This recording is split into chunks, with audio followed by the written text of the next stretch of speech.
Halo, selamat datang di Investor Daily Special IDTV, di mana episode kali ini akan membahas secara mendalam terkait kesiapan angkutan udara, menyambut momen Natal dan Tahun Baru hingga outlook industri aviasi 2024. Bersama saya Puja Lestari, kita akan kupas selengkapnya dalam Investor Daily Special IDTV, Inspirasi Investasi.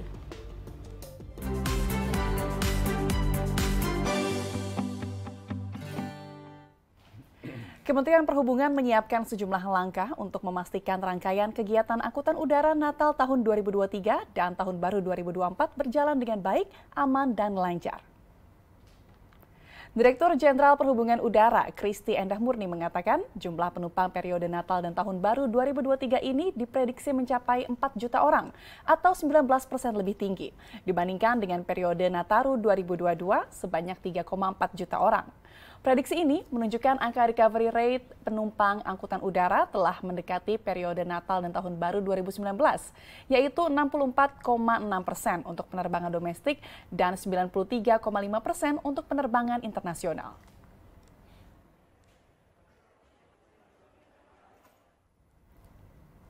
Dan untuk membahas lebih dalam terkait kesiapan angkutan udara di momen Nataru ini, sudah hadir bersama kami Direktur Utama Garuda Indonesia, Irfan Setiaputra. Halo Pak Irfan, terima kasih Pak Irfan sudah hadir bersama kami di Investor Daily Special. Pak Irfan, apa kabar hari ini? Baik. Baik Pak Irfan, ini pasti lagi sibuk-sibuknya ya Pak ya, jelang Nataru. Betul. Dan ini memang masa yang termasuk paling sibuk buat kita di industri ini. Baik, di momen Nataru ini Garuda Indonesia sudah mencatatkan berapa persen Pak kenaikan dari jumlah penumpang? Jadi memang kita belum bisa memfinalkan ya, karena memang sangat tipikal publik di Indonesia ini memesan tiket mendekati hari penerbangan gitu kan. Tapi sesuai dengan prediksi kita yang tahun lalu cukup mendekati, kita sih harapan kita tahun ini bisa di angka peningkatan 20-30%-an gitu kan. Dan oleh sebab itu kita memang menyiapkan armada kita, jumlah tempat duduk, dan penambahan frekuensi sesuai dengan penambahan atau estimasi tersebut ya. Baik, peningkatan penumpang 20-30%. Kalau dari Garuda Indonesia memprediksi puncak arus dan juga puncak jumlah penumpang di momen libur Nataru ini kapan saja Pak? Ya, tentu saja di hari-hari di mana akan terjadi libur bersama ya, atau sejenisnya, dan juga Natal itu sendiri maupun Tahun Baru. Jadi di tanggal-tanggal itu memang kita sudah melihat adanya peningkatan jumlah booking yang lebih banyak dibandingkan di hari-hari sebelumnya. Demikian juga untuk pada proses kembalinya atau arus mudik kalau boleh kita katakan. Nah, kita juga sepakat dengan banyak pihak bahwa memang libur Nataru ini akan dimulai peaknya di tanggal 18 Desember ini dan akan berakhir diperkirakan di tanggal 8 Januari karena memang anak-anak sudah mulai masuk kuliah, sekolah dan kuliah. Baik, itu merupakan rentang puncak ya Pak ya, prediksi. Betul. Kalau Pak Irfan melihatnya apakah kenaikan jumlah penumpang saat momen Nataru di tahun ini sudah pulih jika dibandingkan dengan sebelum pandemi? Ya, kalau secara penerbangan domestik memang seperti diramalkan sebelumnya dan juga memprediksi pergerakan pertumbuhan ekonomi di Indonesia ini tahun ini sebenarnya sudah boleh dikatakan sudah pulih mendekati tahun 2019. Malahan Bali contohnya itu info yang saya dengar jumlah wisatawan yang masuk lewat Bandara Ngurah Rai itu jauh lebih besar dibandingkan tahun 2019 gitu. Yang memang akan agak sedikit menantang adalah penerbangan internasional dan itu sesuai dengan prediksi banyak pihak. Kemungkinan besar akan pulih tahun depan. Tapi memang ada catatan khusus untuk penerbangan internasional ini dengan harapan tentu saja tidak ada persoalan geopolitik, ya kan, dan juga indikasi terakhir mengenai berkembangnya virus baru itu bisa di-manage ya. Baik, tadi Pak Irfan menyebut bahwa saat ini jumlah penumpang sudah bisa dikatakan normal ya Pak. Kalau kita melihat di momen Nataru ini, rute teramai untuk domestik ini di mana saja Pak? Ya, jadi seperti juga tahun-tahun sebelumnya dapat dengan mudah diperkirakan dan sudah memang nampak dari bookingan itu memang yang paling populer adalah Bali ya, Jakarta Bali. Tapi memang kita menyaksikan beberapa rute-rute lainnya cukup mulai ramai, Makassar, Kuala Namu, Pekanbaru juga dan Manado. Dan ini memang karena kita mengoperasikan penerbangan bersama-sama dengan teman-teman di Citylink ya, Oke. sebagai satu grup Ya. perusahaan gitu. Baik, itu kalau rute ramai domestik. Tapi kalau di momen Nataru ini, apakah sudah terlihat ada kenaikan jumlah penumpang penerbangan internasional, Pak Irfan? Tentu kita juga menyaksikan banyak sekali penerbangan yang dalam statusnya sudah fully book ya, khususnya di tanggal-tanggal yang memang sesuai dengan tanggal-tanggal liburan ini gitu kan, seperti tanggal 23 Oke. itu cukup ramai. Tapi memang seperti juga tahun-tahun sebelumnya, rute yang paling ramai itu memang adalah rute Jakarta-Singapura ya. Oke. Ini seperti juga tahun-tahun sebelumnya. Yang cukup menarik yang kita lakukan tahun ini dibandingkan tahun lalu, sebenarnya selain menambah traffic atau frekuensi, tapi kita juga di beberapa rute itu kita rubah tipe pesawatnya. Oke. Dari yang narrow body, yang 737 yang relatively isi 160 menjadi wide body. Jadi kita harapkan teman-teman yang memilih penerbangan di rute dan di timing yang pas itu bisa merasa terbang domestik tapi rasa internasional. Oke. Baik Pak Irfan, kita akan melanjutkan diskusi kita terkait dengan momen Nataru ini dan juga adanya tahun 2024 Pak. Apakah ada dampak dari kampanye politik? Namun usai jeda Pak Irfan. Siap. Pemirsa tetaplah bersama kami di Investor Daily Special. Kami akan kembali usai jeda.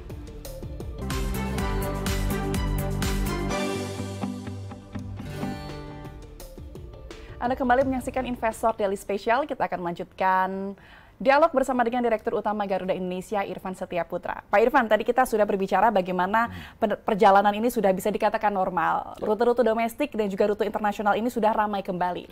Nah, ini kan akhir-akhir ini kita mendengar ada penyakit respiratori yang ditakutkan ya Pak ya. Apakah dari Garuda Indonesia ini ada antisipasi untuk perjalanan baik ke domestik maupun ke internasional?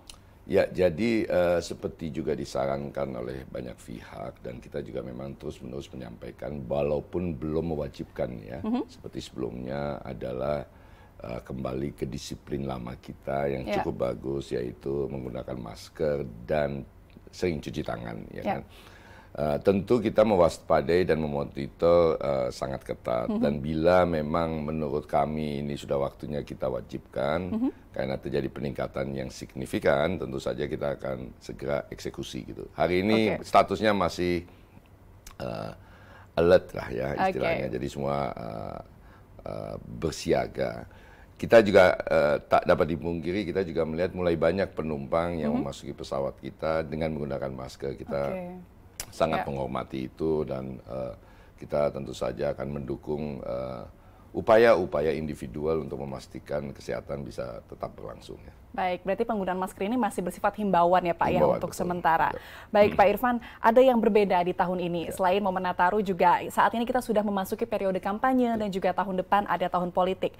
Apakah ada dampak Pak yang diberikan oleh tahun politik atau periode kampanye ini terhadap trafik penerbangan atau mungkin jumlah penumpang? Ya, jadi memang agak sulit memisahkan saat ini dengan penumpang apakah dia melakukan libur Nataru atau dia berkampanye gitu kan ya.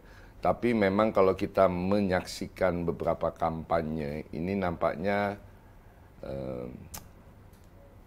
nggak terlalu ramai ya, gitu kan ya. Jadi walaupun kita menyaksikan banyak pergerakan, tapi memang kami bertemu dengan pihak-pihak tim sukses lah istilahnya, itu untuk menyampaikan bahwa kami dengan senang hati akan mendukung dan memastikan netralitas Garuda dan mendukung kawan-kawan yang aktif lah untuk melakukan inisiatif perjalanan dengan menggunakan pesawat untuk keperluan kampanye. Dan memang kami di DPR kemarin juga sampaikan mohon gunakan Garuda untuk memastikan Anda bisa sampai tepat waktu gitu, sesuai dengan rencana gitu. Baik Pak Irfan, dengan adanya momen Nataru ini lalu periode kampanye dan tahun politik, kalau kita berbicara tentang harga tiket, apakah memang akan ada kenaikan harga tiket yang sedikit di luar ambang batas atau semuanya masih sesuai dengan ambang batas yang ditetapkan oleh Kementerian Perhubungan? Ya, jadi gini, ini pertanyaan yang terus-menerus sampai ke kita dan mengindikasikan bahwa problem utama dari peningkatan harga tiket itu ada di maskapai, khususnya Garuda misalnya. Jadi saya ingin menjelaskan harga tiket itu di dalamnya ada dua komponen. satu komponen TBA, tarif batas yang ditentukan oleh pemerintah. Komponen kedua adalah komponen dan lain-lain, gitu kan. Tarif batas atas yang ditentukan oleh Kementerian Perhubungan itu adalah tarif yang harus diikuti oleh semua operator maskapai yang bergerak di Indonesia. Jadi itu khusus untuk tiket ekonomi ya. Dan itu sudah ditentukan beberapa tahun yang lalu. Sampai hari ini tarif batas atas itu tidak pernah naik. Sudah cukup lama gitu kan ya, tidak naik, kalau tidak mau dikatakan 4 atau 5 tahun gitu kan ya. Problemnya adalah kemudian disaksikan oleh banyak pihak kok tiket naik. Nah, ini ada komponen lain yang naik, yaitu kalau istilah paling gampangnya kita dikenal oleh banyak pihak itu namanya airport tax. Nah, airport tax ini saya nggak tahu kenapa banyak publik nggak tahu bahwa itu naik gitu kan ya. Padahal kita tahu itu naik kan, dan kita kan juga tidak mungkin menyampaikan kepada publik bahwa secara terbuka ini ada orang lain loh yang naikin. Zaman dahulu namanya airport tax itu dipisahkan dari harga tiket. Jadi kita dengan mudah bisa mengatakan siapa yang naik kan. Hari ini masuk ke dalam itu. Itu yang pertama. Jadi sementara untuk kami di Garuda dan di Citylink itu kita punya kesepakatan bahwa nggak mungkin kita lawan pemilik kita. Nggak mungkin kita lawan aturan yang dibuat oleh pemegang saham utama kita, yaitu pemerintah, gitu kan. Jadi kami komited untuk tidak pernah menaikkan harga di atas TBA. Di beberapa kasus atau di beberapa destinasi memang selama ini kita mungkin menjual sedikit di bawah TBA dan menjelang Nataru ini kita naikkan, tapi nggak pernah di atas TBA, gitu kan. Jadi itu komitmen kita dan kita akan terus pegang itu. Jadi kalau ada isu mengenai kenaikan dan segala macam, saya bisa jamin nggak ada itu. Tapi kalau memang ada ditemukan harga yang tinggi dibandingkan sebelumnya, tolong kami diinformasikan. Jangan-jangan menggunakan jalur yang salah, gitu kan. Ini artinya Garuda Indonesia tetap berkomitmen ya Pak ya, bahwa harga tiket tetap berada di bawah tarif batas atas, dan juga tentunya penumpang juga harus memikirkan komponen-komponen lain yang harus ditanggung oleh maskapai sendiri. Pak Irfan, kita akan berdialog lebih lanjut terkait dengan kondisi industri aviasi saat ini, namun usai jeda. Pemirsa, Investor Daily Special akan kembali usai jeda, tetaplah bersama kami.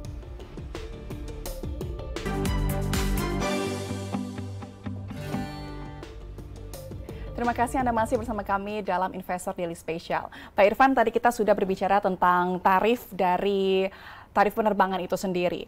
Apakah kalau dari Garuda Indonesia, seberapa signifikan harapannya di momen Nataru dan masa kampanye ini berkontribusi pada revenue perusahaan? Ya, seperti saya sampaikan tadi, secara tradisional memang antara 20-30% akan terjadi kenaikan jumlah penumpang selama Nataru ini. Dan karena ini memang bersesuaian dengan kampanye, tentu saja harapan kita angka itu akan mencapai maksimum prediction kita, yaitu 30%, gitu kan. Dan tentu saja bila nanti di dalam perjalanannya kita melihat animo meningkat karena sesuatu hal seperti kampanye yang tiba-tiba membutuhkan pergerakan banyak orang, tentu saja kita dengan senang hati akan menambahkan beberapa penerbangan ke rute-rute tertentu. Gitu kan. Tapi kalau dari Garuda Indonesia sendiri, apakah ada persiapan khusus Pak menyambut membludaknya jumlah penumpang di momen Nataru dan masa kampanye ini? Ya, jadi secara khusus kita memang menyediakan lebih dari 1,7 juta tempat duduk selama momen Nataru ini bersama dengan Citylink. Angka itu seperti tadi disampaikan oleh Dirjen Perhubungan Udara, mestinya cukup buat kami, tapi kita terus-menerus memang selalu memonitor dan menambahkan frekuensi di destinasi tertentu gitu. Jadi jangan khawatir kepada para penumpang yang berkeinginan untuk terbang hanya dengan Garuda. Saran saya sih adalah coba pesan jauh-jauh hari. Yang kedua, bila memang sudah tidak mendapatkan tiket, khususnya untuk penerbangan domestik, kita tentu saja dengan senang hati akan mencari cara menambah penerbangan atau menggunakan Citylink. Ya, tapi apakah bisa dipastikan Pak jumlah penumpang yang meningkat ini sebanding dengan jumlah penerbangan yang ada? Pas, mestinya nggak ada masalah, karena kita ada 102 pesawat yang kita siapkan untuk ini, dan ada beberapa penerbangan, dan ini memang melalui peningkatan yang cukup signifikan ya dibanding kondisi normal. Jadi pengalaman kita itu cukup, Pak. Oke, kalau untuk jumlah pesawatnya, apakah ada rencana penambahan lagi, Pak, di momen-momen dekat ini? Ya, itu 102 itu adalah total pesawat yang kita operasikan selama Nataru yang jumlahnya lebih banyak daripada kondisi normal. Oke. Jadi ini masih ada beberapa pesawat yang under maintenance. Tentu saja saya sudah meminta kepada tim teknis untuk mempercepat. Seandainya misalnya tiba-tiba ada lonjakan kebutuhan. Tapi lonjakan kebutuhan ini bisa ditangani dengan beberapa cara ya. Salah satu cara yang paling mudah adalah menerbangkan pesawat dari dan ke khususnya di domestik di malam hari. Nah ini tentu saja untuk destinasi tertentu kita akan terus bekerja sama dengan pihak Angkasa Pura untuk memastikan bandara tersebut dibuka di kurun waktu tersebut. Gitu kan. Baik, Pak Irfan, tadi kita sudah berbicara tentang momen Nataru dan juga masa kampanye. Kalau dari industri sendiri, Pak Irfan melihatnya kondisi industri aviasi saat ini bagaimana? Apakah sudah bisa dikatakan pulih sepenuhnya dari pandemi? Ya, jadi gini. Seperti prediksi banyak analis, tahun depan itu mestinya recovery domestik dan internasional sudah kembali pada titik seperti sebelum COVID. Yang jadi persoalan adalah bagaimana nih kompetisi di antara para pemain di maskapai ini, dan mungkin akan ada maskapai yang mengalami penurunan market share, ada yang mengalami peningkatan. Jadi secara overall ini mestinya tahun depan merupakan tahun di mana kondisi sudah kembali ke normal dalam tanda kutip seperti sebelum COVID. Hanya saja ada dua hal yang terus-menerus menjadi perhatian, concern, dan yang membuat kita manajemen itu mungkin susah tidur. Yang pertama geopolitik. Geopolitik ini pengaruhnya dua. Yang pertama adalah apakah perang yang terjadi di satu tempat itu mempengaruhi jalur penerbangan kita. Ya, dan kita tentu saja berharap bahwa perang bisa segera selesai. Yang kedua, perang ini apakah akan mengakibatkan peningkatan harga aftur? Ya kan? Jadi seperti tadi saya sampaikan, TBA nggak pernah naik. Di dalam TBA itu ada komponen aftur. Pertanyaannya adalah bagaimana kalau aftur mendadak meningkat, TBA kita tidak bisa naikkan. Memang betul aturan yang dikeluarkan oleh Kementerian Perhubungan itu memungkinkan kita menaikkan harga TBA bila ada peningkatan harga aftur secara signifikan. Tapi itu butuh waktu untuk melakukan itu. Dan yang jadi masalah juga aftur itu memenuhi 30% biaya operasional kita. Yang kedua tentu saja biaya maintenance, kondisi geopolitik ini tentu saja akan mempengaruhi supply chain yang mungkin bukan harganya meningkat, tetapi ketersediaan spare parts ini yang menjadi pertanyaan. Dan terakhir tentu saja adalah mengenai implikasi dari valuta asing terhadap bisnis kita. Jadi ini tiga hal yang selalu menjadi wanti-wanti. Tetapi dari segi animo, dari segi kesiapan, dan juga dari sisi behavior, saya pikir tahun depan mestinya menjadi sebuah tahun yang kita bisa nyatakan sebagai sudah normal. Baik, mari kita lihat nanti di tahun depan apakah memang sepositif yang kita prospekkan sekarang, begitu Pak Irfan. Pak Irfan, kita akan lanjutkan dialog kita, nanti kita akan berbicara tentang bagaimana sustainable menjadi tren dunia, khususnya di industri aviasi saat ini, namun usai jeda. Pemirsa, Investor Daily Special akan kembali usai jeda, tetaplah bersama kami.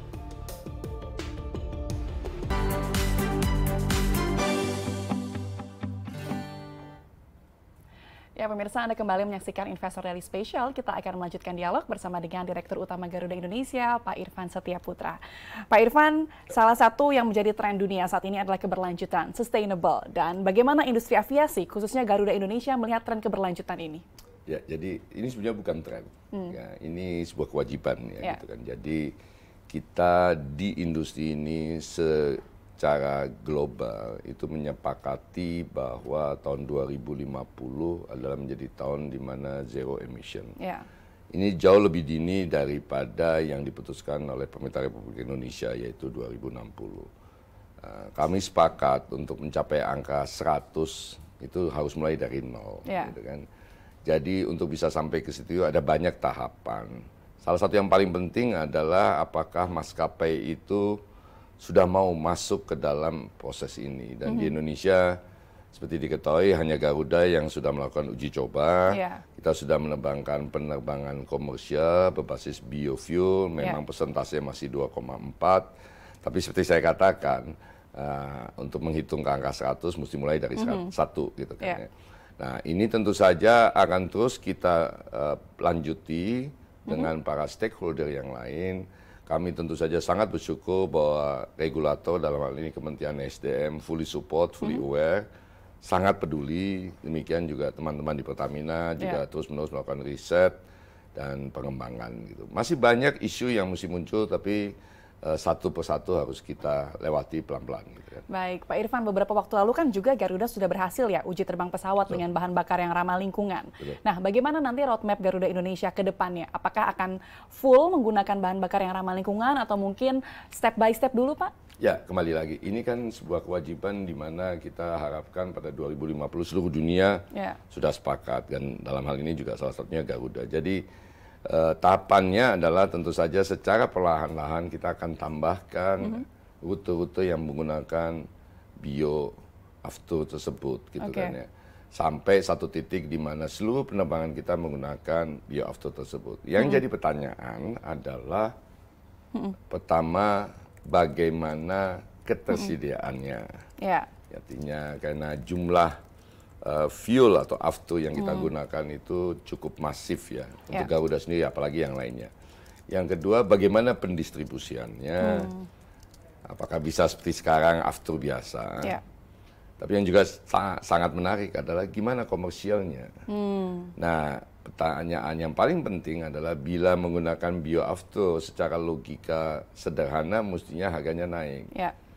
Nah, harga naik ini bagaimana dikompensasikannya buat maskapai? Apakah itu akan jadi tanggungan maskapai? Apakah maskapai akan bebankan kepada publik kenaikan biaya aftur itu? Atau biaya aftur ini disubsidi oleh pemerintah untuk kurun waktu tertentu? Nah, ini diskusi yang menarik dan terus-menerus kita sedang lakukan dan terus-menerus akan kita lakukan. Saya cuma bilang sama tim Garuda, open your mind, ya, be positif, ikuti terus sampai kemudian kita secara ekosistem itu bisa sepakat pelan-pelan. Jangan juga selalu menggunakan dan memulai pertemuan diskusi dengan saya maunya, bukan begitu. Karena ini kepentingan kita bersama. Dan mesti kita pikirkan cara yang menguntungkan semua pihak. Baik, ini artinya di industri aviasi juga sustainability ini membutuhkan cost yang lebih begitu ya, Pak ya? Ini kan belum dapat dijawab. Apakah harga aftur yang menggunakan bioaftur ini menjadi lebih mahal atau tidak dengan harga aftur yang saat ini ada?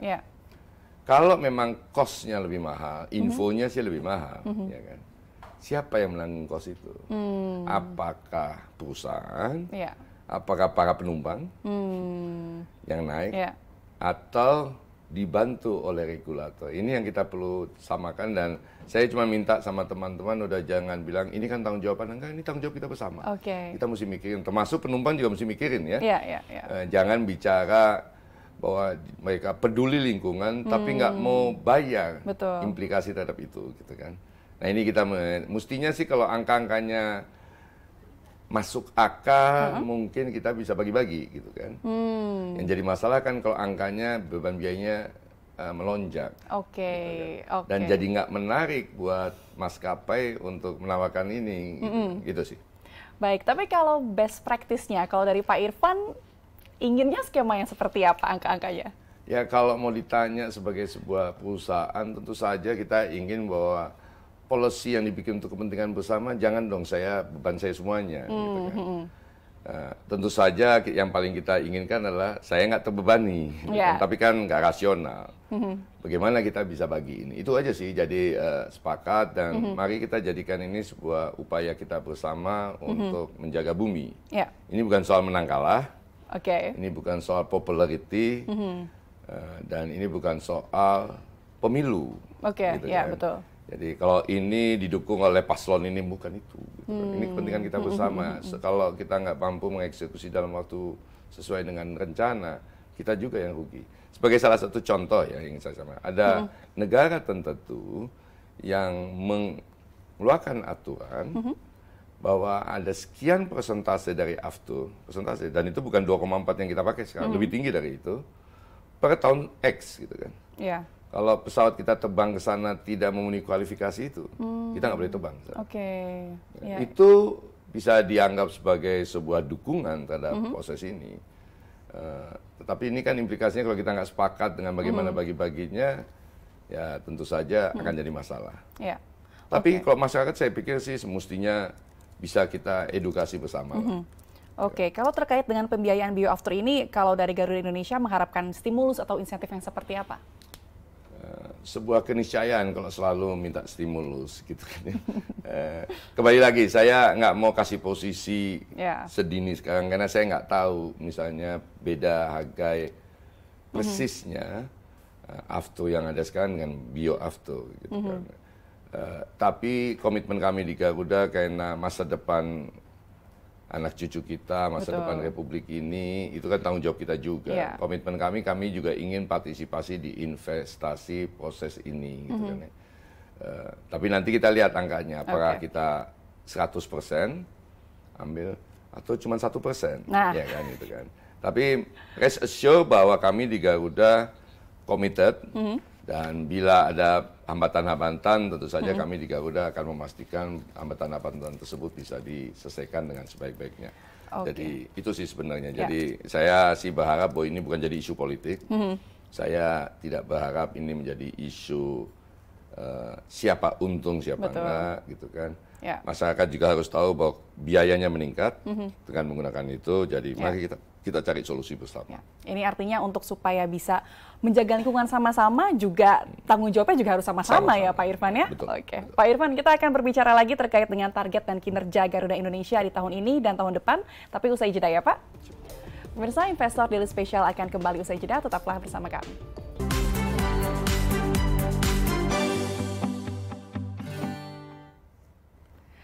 Anda kembali bersama kami dalam Investor Daily Special. Pak Irfan, ini sekarang kan ada momen Nataru dan tahun politik ya. Tadi kita sudah sama-sama membahas bagaimana momen Nataru ini penumpangnya lebih banyak dan sudah mulai berangsur-angsur normal. Nah, apakah dengan momen Nataru dan tahun politik ini Garuda Indonesia akan melihat bahwa di tahun 2023 akan ada peningkatan pendapatan begitu?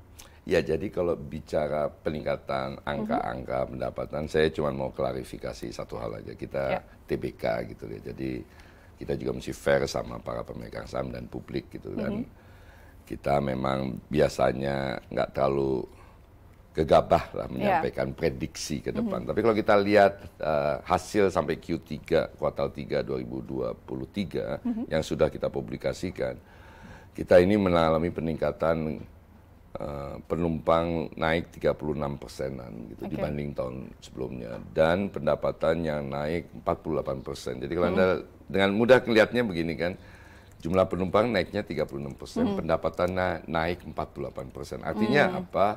Per penumpang ansih individu ada kenaikan sedikit pendapatannya. Mungkin ini karena harga tiket yang mendekati TBA gitu ya. Jadi tentu saja kita berharap karena kuartal 4 ini biasanya merupakan peak season, kita bisa mengharapkan hasil yang lebih baik dibandingkan tahun lalu tentu saja. Yang kedua bisa mengkontribusikan kepada overall pendapatan kuartal total 2023. Yang saya ingin memastikan adalah bahwa secara operasional kita sudah positif. Secara cash kita sudah positif. Ini mau menunjukkan bahwa upaya kita setelah restrukturisasi dan janji kita setelah restrukturisasi ini bisa kita eksekusi. Persoalan angkanya berapa mungkin nanti tunggu selesainya dan secara formal. Tapi melihat perkembangan, melihat aktivitas internal yang kita lakukan untuk menurunkan cost dan meningkatkan profitability, yang menunjukkan perbaikan dari waktu ke waktu, saya kok optimis bahwa hasilnya akan sangat baik di akhir tahun ini. Dan tentu saja akan jauh lebih baik lagi di tahun depan. Gitu. Pak Irfan, sedikit Pak, kalau kita membedah pendapatan, berapa porsi dari bisnis kargo dan juga dari penumpang individual? Ya, memang ada 3 porsi bisnis kita ya. Yang pertama, yang kita istilahnya adalah pendapatan penerbangan berjadwal, itu yang reguler. Yang kedua adalah pendapatan penerbangan tak berjadwal. Ini kalau orang charter atau Pak Presiden menggunakan pesawat kita, kan ini ada biayanya gitu. Itu masuk dalam charter atau penerbangan tak berjadwal. Yang ketiga adalah kargo. Memang dari tiga-tiganya ini kontributor terbesar adalah pendapatan penerbangan berjadwal. Kargo dan charter sepanjang pengetahuan saya cukup baik, tapi memang porsinya nggak besar dibandingkan secara pendapatan ya, dibandingkan dengan pendapatan dari penerbangan berjadwal. Kita sebenarnya harapannya tahun depan akan punya komponen keempat, yaitu yang kita sebut dengan ancillary. Jadi ini pendapatan lain-lain. Tapi sebenarnya tidak terkait dengan kita melakukan corporate action dan melakukan jual beli aset misalnya, kan nggak bisa. Tapi pendapatan yang diperoleh bukan dengan menjual tempat duduk atau space di kargo, tapi pendapatan yang diperoleh dengan menjual excess baggage misalnya. Jadi kan kita tahu bahwa kalau bepergian itu ada limit bagasi misalnya 20 kilo gitu kan. Kita mempersilahkan nih para penumpang kita misalnya bepergian ke daerah untuk bawa pulang oleh-oleh yang lebih banyak. Karena ini kan membantu ekonomi daerah tersebut, sementara membawanya itu murah, gitu kan. Dan sepesawat dengan para penumpangnya. Dan pendapatan yang kita juga kejar adalah pendapatan dari Garuda Miles. Ini makin populer, kita makin memperluas kerjasama. Sementara dari sisi kepentingan penumpang, kita memang pelan-pelan mulai melihat dan mulai lebih agresif untuk menawarkan harga-harga promo. Jadi stay tune aja, nanti ya kita akan lebih perbanyak tempat duduk yang kita promosikan. Tapi tentu saja untuk penerbangan jauh hari ya. Baik, Pak Irfan terakhir Pak. Tadi Bapak menyebut bahwa sudah ada dampak positif ya dari restrukturisasi di tahun ini. Apakah nanti di 2024 ada rencana restrukturisasi? Apakah ada rencana restrukturisasi dan besarannya berapa, Pak? Kalau kita bicara restrukturisasi nggak ada rencana. Tapi kalau kita bicara corporate action untuk memperbaiki performansi maupun financial, tentu akan selalu ada dan selalu dipikirkan. Tapi itu sesuatu beyond normal operation. Jadi kita ingin memastikan bahwa sebagai maskapai kita bisa menunjukkan bahwa ini perusahaan yang sudah positif. Artinya biaya lebih kecil daripada pendapatan.